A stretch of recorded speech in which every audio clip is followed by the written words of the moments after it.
Sa simula ng kwento, makikita natin ang isang binatilyo na nagngangalang Pick, at ngayon ang kanyang unang araw sa bilangguan. Lumaki si Pick sa mundo ng mga kriminal at mga sindikato ng droga. Ang kanyang ina ay dating nagbebenta ng droga upang mapatakbo ang kanilang kabuhayan. Dahil dito, madalas siyang ipahiya ng mga guro sa harap ng mga kaklase niya. Di nagtagal, nahuli ng mga pulis ang kanyang ina sa aktong pagbebenta, at sinentensyahan ito ng 24 na taon sa kulungan. Simula noon, naging ulila sa buhay si Pick at namuhay ng mag-isa. Isang araw, pumunta siya sa isang tindahan upang bumili ng makakain, ngunit may isang lalaking nandoon na nagsimulang magsalita ng masama tungkol sa kanyang ina. Sinabi pa nito na puto raw ang kanyang ina, kaya't labis na nagalit si Pick. Sinubukan siyang awatin ng kanyang kasintahan na si Par, at sinabihan siyang umalis na lang. Ngunit nang alokain ng lalaki si Par na maging kabit nito, hindi na napigilan ni Pick ang kanyang galit. Kinuha niya ang kanyang baril at binaril ang lalaki sa mismong lugar. Pagkatapos noon, makikita natin si Pick sa interrogation room, kung saan binubugbog siya ng isang pulis. Dahil wala pa siya sa edad na 18, hindi siya ipinadala sa kulungan ng matatanda, kundi sa isang youth detention center upang umano'y maituwid ang kanyang buhay. Maaring isipin mong mas madali ang buhay doon, ngunit mali ka, dahil ang lugar na iyon ay kasing sama ng tunay na bilangguan. Ang tanging pagkakaiba lang ay sa halip na matatandang preso, mga kabataang lalaki ang naroon. Dito rin, ang malalakas ay nangingibabaw sa mahihina, at wala ni Katie Ting na pagkahabag o kabaitan. Kasabay ni Pick, may isa pang kabataang babae na nagngangalang Flock na dinala roon. Ang kanyang kasalanan ay nahuli siyang nagbebenta ng droga. Pagdating nila, tinawag sila ng warden at tinanong ng ilang katanungan. Ngunit nang makita ng warden na walang takot sa mga mata ni Pick, nagpa siya itong parusahan siya. Galit na sinabi ng warden, "Mas mahigit, wala akong pakialam kung saan ka nanggaling. Pero kapag tumingin ka sa mga mata ko, sisiguraduhin kong magiging impyerno ang buhay mo rito." Pagkatapos noon, dinala sila sa silid palet ng damit at sinabihan ang isang preso na nagngangalang Bear. "Mas mahigit, baguhan pa lang ang mga yan. Ayusin ninyo sila." Mayabang namang sumagot si Bear, "Sir, huwag po kayong mag-alala. Paglabas namin ng kwartong ito, tatayo na sila sa harap ninyo at magmamakaawa." Pag-alis ng warden, inutusan ni Bear si Flock na tanggalin ang kanyang balabal at saka siya pinaghubad, pinagagalit-galit. Pinagupitan din sila ng buhok, at iyon pa lamang ang simula. Ang mga susunod na mangyayari sa kanila ay hindi iba kundi isang bangungot, isang panaginip na kailangan nilang pagtiisan araw-araw. Napakaliit ng espasyo sa bilangguan, kaya sila ay pinagsiksik sa iisang selda na parang mga tupa at kambing. Pagdilim ng gabi, nagbigay ng senadorya si Bear sa kanyang mga kasamahan, at bigla namang tumayo ang lahat ng preso. Isa ang lumapit kay Flock at nagsabi, "Tayo. May trabaho ang boss para sa kanya." Tinawag din si Piok na sumama, ngunit tumanggi si Piok. Pilitan namang binuhat si Flock at pinatayo sa harap ni Bear. Kawawang si Flock, nakapikit ang mga kamay at nagmamakaawa ng awa. Ngunit walang sino mang lumapit para tumulong. Sabi ni Bear, "Huwag kang matakot, baguhan ka lang. Masasanay ka rin." Binigyan siya ni Bear ng dalawang pagpipilian. Sa unang pagpipilian, nagtakda siya ng maruming kahilingan, "Kung gagawin mo ito, ikaw ang magiging pag-aari ko. Kung tatanggi ka, gagawin kitang kabit ng bawat lalaki rito." Natakot si Flock at sa huli ay nagbigay siya dahil sa takot. Samantala, sinimulan namang sipa at suntukin si Piok ng lahat. Pinagbubugbog nila ang dukhang lalaki ng gusto kaya nahirapan siyang tumayo. Kinabukasan, sa kabutihang palad ay nakabangon din siya at napunta sa ref. Lahat ay nakatingin sa kanya.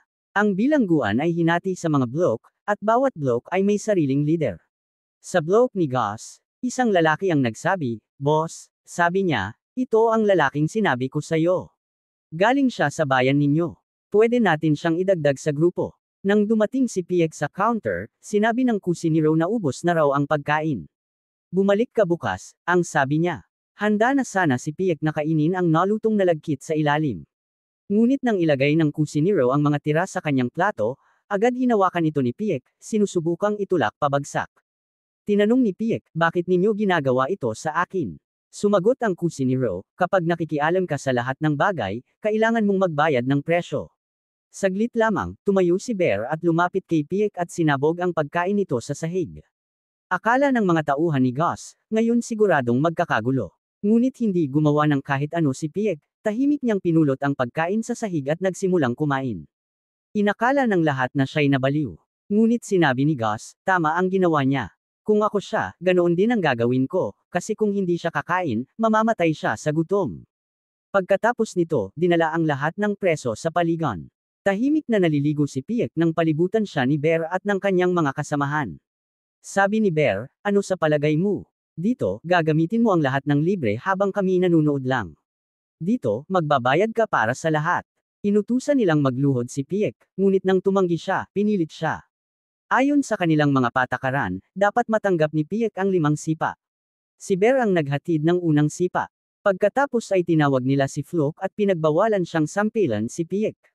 Tumanggi si Flock, at binalaan siya na siya rin ang papahirapan kung hindi niya sisisuran si Piek. Sa huli ay pumayag si Flock, ngunit ayaw niyang masyadong saktan si Piek, kaya dahan-dahan lamang niyang sinipa ito. Ngayon, 2 na lang ang natitirang sipa, at ayaw ni Bear na mabuhay pa si Piek. Kaya inutusan niya ang kanyang mga kasama na suntukin ito. Alam ni Piek na mabibigat ang tatanggapin niyang suntok sa pagkakataong ito, kaya sinubukan niyang ipagtanggol ang sarili. Nang makita ang kanyang tapang, nagalit ng labis si Bear at personal na nagtapon ng mga suntok. Kasama ng iba, muling pinahirapan nila ito ng marahas. Biglang nawala ng malay si Piek sandali, at iniwan siya ng lahat sa ganoong kalagayan. Makikita natin pagkatapos ang isang flashback kung saan makikita ang batang si Piek na nagbubox para kumita. Pagbalik niya sa bahay matapos bugbugin, tinanong siya ng kanyang ina, bakit mo ginawa ang lahat ng ito? Sumagot si Piek, nagbebenta ka ng droga. Kaya tinutokso ako ng mga tao.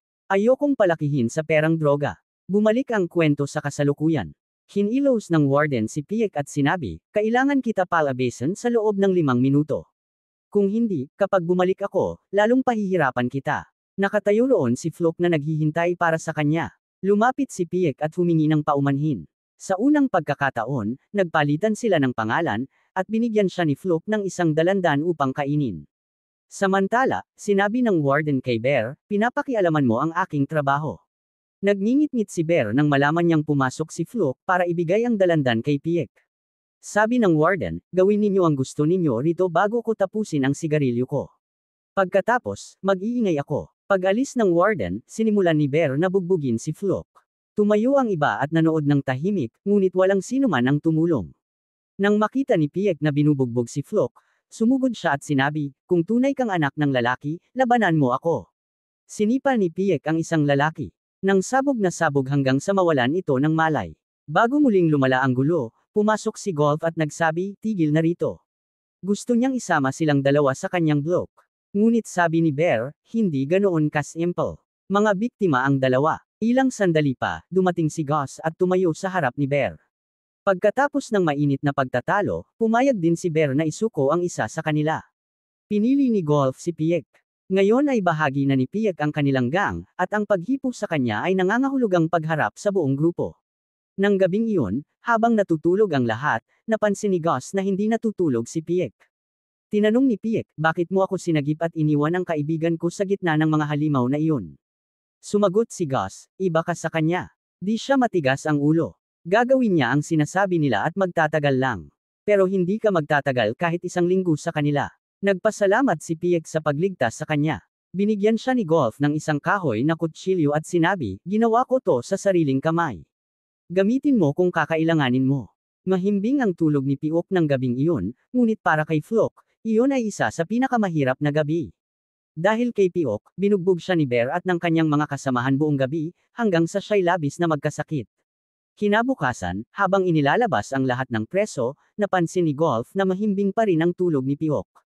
Sinubukan nila siyang gisingin, ngunit hindi siya magising. Saglit silang natakot, inakala nilang patay na si Piok, ngunit bigla itong bumangon at itinutok ang kahoy na kutsilyo sa leeg ni Golf. Nang tuluyan siyang magising sa ulirat, naalala niyang hindi na siya kasama ng mga halimaw na iyon. Mula noon, unti-unting gumanda ang takbo ng buhay ni Piok. Nagsimula siyang mamuhay ng masaya kasama ng mga kasamahan niya sa grupo. Minsan ay ibinibigay pa ni Gus ang bahagi ng pagkain niya kay Piok, dahilan upang bumuti agad ang kalusugan nito. Samantala, si Flock ay patuloy na pinahihirapan ni Bear at ng kanyang grupo. Araw-araw siyang binabastos at tinotormenta, hanggang sa parabang handa na siyang sumuko anumang oras.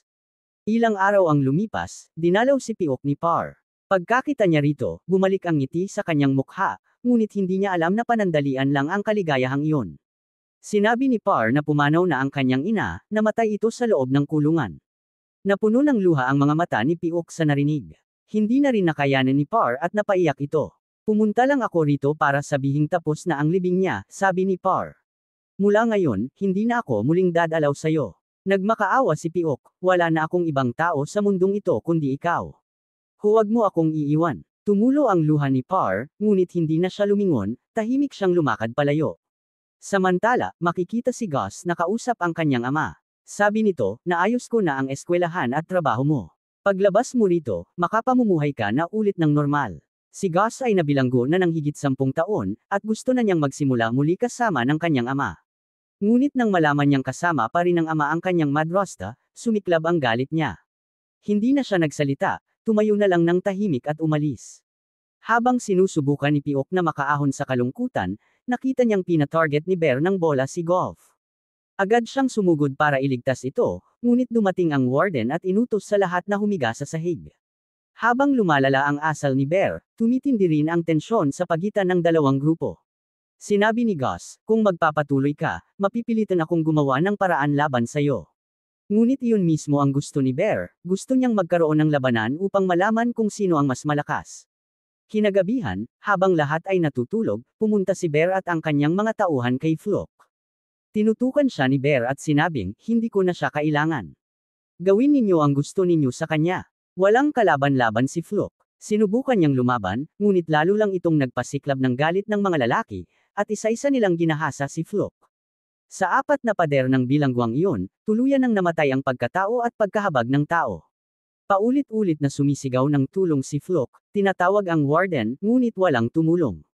Pagkatapos ng lahat, nakahandusay siya sa hagdan, halos wala ng buhay, parang malamig na bangkay. Ngunit habang nakahiga, narinig niyang pinag-uusapan ni Bear ang masamang plano nila, gagawing pulbos ang blade at ihahalo sa pagkain ni Piok kinabukasan. Kinabukasan, isinagawa nila ang plano kasama ang kusinero. Ang kailangan na lang nilang gawin ay maghintay ng tamang oras. Sa grupo ni Gus, lahat ay nagsasalo sa pagkain, kaya hindi tiyak kung si Piok nga ang makakakain ng lason. Ngunit sabi ni Bear, wala akong pakialam kung sino ang mamatay. Basta may mamamatay ngayon. Pagdating ng pagkain kay Flock, mabilis niyang inagaw ito bago makakain si Piok at kinain niya lahat. Pagkatapos ng ilang saglit, tumagos ang pulbos ng blade sa kanyang lalamunan at tiyan, dahilan upang mabaluktot siya sa matinding sakit. Sinubukan siyang iligtas ni Piok, ngunit ipinaliwanag ni Gus na mas lalo lang itong mahihirapan. Hindi na natin siya maliligtas, sabi ni Gus. Ang kamatayan ni Flock ay nagpasiklab ng matinding galit sa pagitan ng dalawang grupo. Sa huli, pumayag si Gus na magkaroon ng gang war. Napagdesisyonan nilang maglaban kinabukasan, sa oras na abala ang warden at iba pang mga gwardya. Lubos ang pagsisisi ni Piok sa pagkamatay ng kaibigan niya. Hindi siya nakikipag-usap kan-inuman, ngunit ipinaliwanag ni Gus, ang nakatakdang mangyari, nangyari na. Wala ka nang magagawa para baguhin iyon. Sinabi ni Pick, bukas, maaaring ako naman o kahit sino sa mga lalaking naririto ang mamatay. Kaninong kamatayan ba ang pagsisisihan ninyo? Pagkatapos nito, nagtipon ang lahat sa bakuran. Matagal na naghintay si Gus kay Bear, ngunit nang hindi ito dumating, inakala niyang natakot ito. Pero hindi pala iyon ang dahilan, nakita ni Golf na papalapit si Bear sa kanila. Lahat ay naglabas ng kanilang mga sandata at nagsimulang mag-away. Inatake ni Gus si Bear, ngunit wala itong nangyari dahil may suot pala itong proteksyon sa loob ng damit. Pagkatapos nito, ilang beses niya pang sinaksak si Gus. Dahil sa mga sigaw nila, agad na nagtaas ng alarma ang mga gwardya. Dumating ang warden at pinatigil ang away. Isa-isang pinalo ng warden ang bawat isa gamit ang baton, pero wala ni isa ang umamin kung sino ang nagsimula ng gulo. Sa huli, pinabalik silang lahat sa kani-kanilang mga selda. Napansin ni Pick na si Gus ay natutulog sa ilalim ng kumot kahit mainit. Nang hinawakan niya ang noo nito, napagtanto niyang may mataas itong lagnat. Nang makita nila ang mga sugat nito, nagsigawan silang lahat para humingi ng tulong. May matalim na bagay na nakatusok sa tiyan ni Gus. Sinubukan ni Golf na tanggalin iyon, pero hindi na makayanan ni Gus ang matinding sakit. Patuloy na nakiusap si Piek para sa tulong, pero sinadya siyang baliwalain ng mga gwardya. Alam ni Gus na hindi na siya magtatagal. Tiningnan niya si Piek at sinabing, ang mga taong ito, pareho lang sa atin.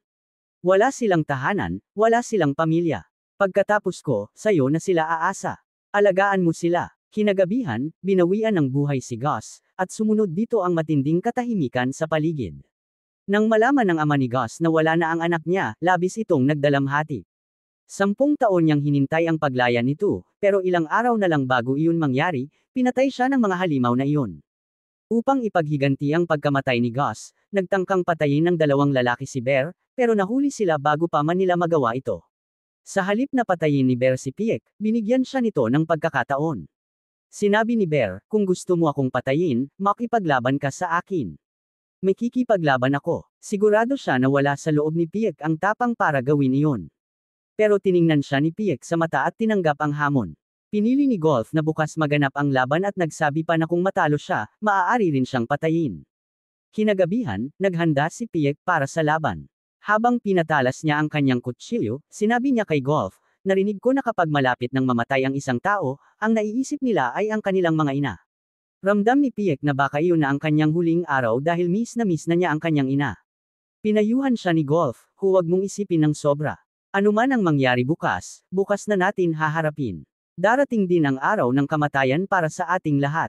Kinabukasan, nagtipon ang lahat sa banyo para panoorin ang laban. Sinabihan ni Golf si Bear na haburin ang kanyang damit dahil alam niyang nandaraya ito. Tinignan siya ni Bear at sinabing, sino ang nagsabi sa'yo niyan? Nagpakita ba sa'yo si Gus sa panaginip kagabi?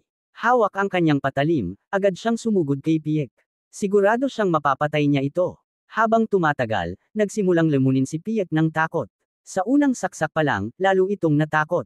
Sinubukan niyang lumaban, pero hindi siya sanay sa ganitong marahas na laban. Bawat galaw niya ay may halong kaba. Hanggang sa bigla niyang naalala ang mga araw na nagbuboxing siya noon, na hindi kamay, kundi isipan, ang tunay na nauuna sa bawat suntok. Sa sandaling nagkaroon siya ng pagkakataon, mabilis niyang tinaga ang binti ni Bear. Natambo ito, at agad siyang sinaksak ni Piek ng sunod-sunod sa tiyan. Tumakbo ang kaibigan ni Bear para tumulong, ngunit itinulak siya ni Golf ng malakas. Sa huli, sinakaw ni Piek si Bear hanggang sa ito ay mamatay. Ilang sandali lang, dumating ang mga gwardya at inutusan silang bumalik sa kani-kanilang selda. Binugbog silang tatlo ng warden at galit na sinabi, kung kayo mismong mga bulok na daga ay hindi iniisip ang sarili ninyong buhay, paano nyo gustong pagtuunan namin kayo ng malasakit? Pagkatapos ng bagbog, ikinulong silang muli. Sinabi ni Golf, huwag mong isipin ng sobra. Wala tayong ginawang masama. Ang pagkamatay niya ay magpapadali lang sa buhay natin dito. Kinabukasan, nang magising si Golf, nakita niyang gising pa rin si Piek at nakatingin lang sa labas. Ilang sandali, dumating ang warden, ngunit iba na ang kanyang kilos. May dala itong pagkain, at hindi basta pagkain, kundi masarap pa. Sinabi nito, kung gusto ninyong palaging ganito, kailangan ninyong umalis. Habang nandito kayo, hinding-hindi gaganda ang buhay ninyo. Ipinahayag ng warden na sila ay ililipat sa ibang kulungan kung saan mas maganda raw ang buhay. Nagpasalamat sina Golf at Piek sa kabaitan ng warden. Habang isinasakay sila sa sasakyan, tiningnan nila ang isa't isa sa huling pagkakataon at tahimik na nagpaalam. Maraming natutunan si Piek tungkol sa buhay habang naroon siya, pero kailangan pa niyang tapusin ang natitirang sentensya mag-isa. Pinadala sila ng warden na may pag-asang magiging mas maayos ang buhay nila sa bagong kulungan, ngunit ang katotohanan yun ay malalaman lamang pagdating nila roon. Sana ay nagustuhan ninyo ang kwentong ito. Ipaalam ninyo sa amin sa pamamagitan ng inyong komento kung gusto ninyong makakita pa ng mga ganitong pelikula.